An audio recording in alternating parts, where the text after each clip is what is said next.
Les déviations, c'est l'activité par excellence qui n'est pas planifiable. On ne sait pas quand est-ce qu'il y aura une déviation, ni si elle sera complexe ou longue à traiter. Alors comment organiser son équipe? Équipe qui est déjà sur tous les fronts, documentation, formation, change control, audit, CAPA, déviation, etc.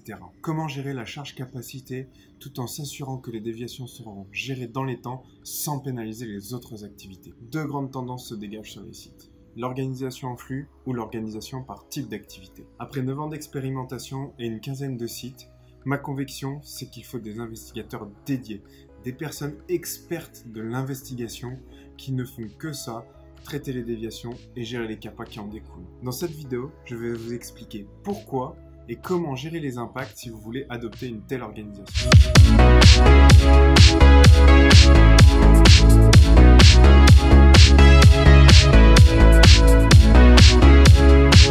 Pour commencer, décortiquons les deux grandes tendances d'organisation de l'AQ opérationnel sur le site. La première, l'organisation en flux. En gros, on divise l'équipe en flux produits.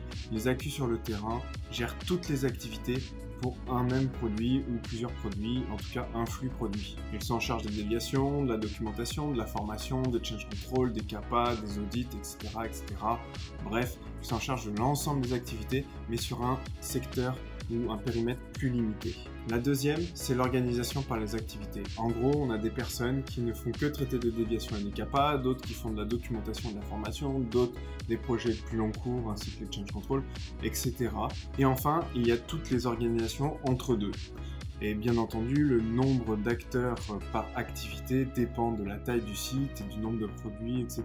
Il y a quelques années, adepte du pilotage par les flux, j'en suis toujours aussi convaincu, j'étais partisan de l'organisation en flux, pensant que ça permettait de ne pas pénaliser le flux produit. Mais je me trompais.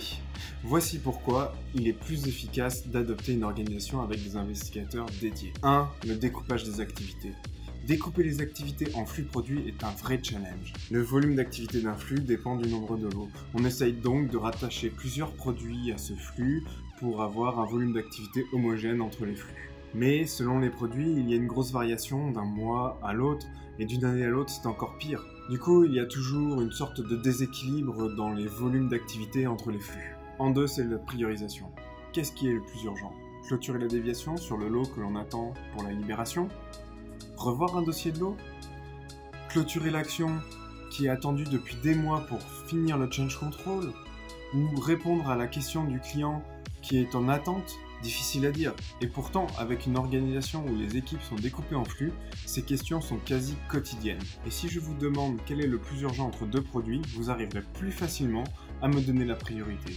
Ainsi, avec une organisation par activité, les équipes sauront plus prioriser leurs activités. Troisième point, c'est le pilotage.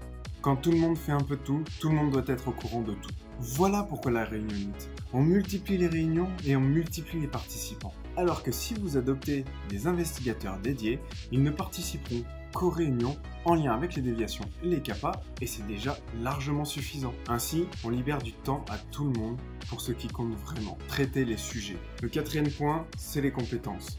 Rédiger un document efficace, ce n'est pas les mêmes compétences que de réaliser une investigation efficace, par exemple. Si vous voulez développer des collaborateurs efficaces dans leurs activités, alors vous devez les concentrer pour développer une expertise sur leurs activités. Voilà pourquoi, selon moi, il est plus efficace d'adopter une organisation avec des investigateurs dédiés. Et si vous n'êtes pas convaincu, laissez-moi vous donner ce conseil. Tranchez. Tranchez entre les deux modèles. Choisissez-en un, car tous les modèles intermédiaires sont plus complexes à manager. Maintenant, penchons-nous sur comment mettre en place une telle organisation. Enfin, comment gérer les impacts de la mise en place d'une telle organisation. Et dans cette vidéo, j'aimerais m'attarder sur deux impacts principaux. Le premier impact, c'est la polyvalence. À chaque fois que nous avons voulu mettre en place cette organisation chez nos clients, il y a une résistance de la part des équipes qui ont peur de perdre de la polyvalence qui, pour eux, est une source d'évolution dans leur carrière. Alors sur ce point, voici quelques clés de réflexion.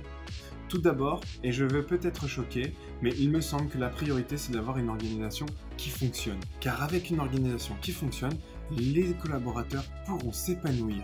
Alors pourquoi ne pas trancher? Ensuite, concernant la polyvalence, il est important de comprendre et de faire comprendre que l'évolution dans la carrière ne passe pas que par la polyvalence. Comment voulez-vous qu'une société fonctionne correctement si tout le monde doit maîtriser moyennement tous les sujets? N'est-il pas plus intéressant d'avoir des experts qui maîtrisent leurs activités, animés par un manager qui maîtrise le management? Après, c'est sûr que ça impose de motiver l'équipe, à la fois par la rémunération et par l'évolution de la reconnaissance, car sinon vous prenez le risque que ces personnes qui choisissent de devenir expertes ne restent pas chez vous. Enfin, si vraiment il est trop difficile de faire adopter ce type d'organisation à votre équipe, vous pouvez toujours choisir d'aller vers l'équipe qui tourne. C'est-à-dire que pendant un temps, la personne A va traiter les déviations, puis après un certain temps va passer sur la gestion de la documentation, de la formation, puis après un certain temps va passer sur les change control, etc., etc. Mais attention, dans ce cas, d'adopter une fréquence de changement en cohérence avec les activités. Changer toutes les semaines, ça ne marche pas, car chaque semaine, les déviations se mettront en pause et le temps de cycle sera pénalisé. Pour moi, la bonne fréquence, c'est changer tous les 3 à 4 mois. Le deuxième impact, c'est le pilotage. Il sera sûrement nécessaire de changer la façon dont vous pilotez l'activité de votre équipe. Mais c'est une bonne nouvelle, car en centrant le pilotage sur les activités, il sera d'autant plus facile de manager votre équipe et de gérer la charge capacité par activité. Pour finir sur ce sujet, reste la notion des backups.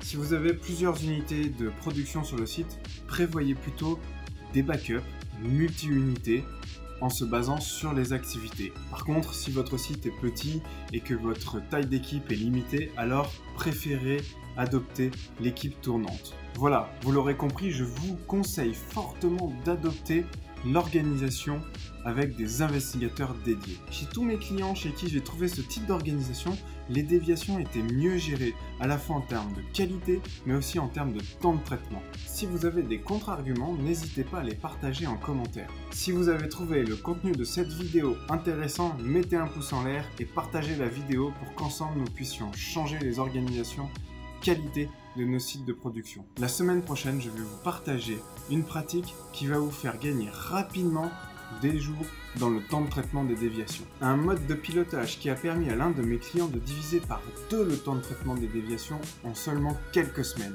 Alors si vous ne voulez pas la rater, abonnez-vous. Je vous dis donc à la semaine prochaine et d'ici là, n'oubliez pas, ne croyez pas ce que je vous dis, expérimentez-le.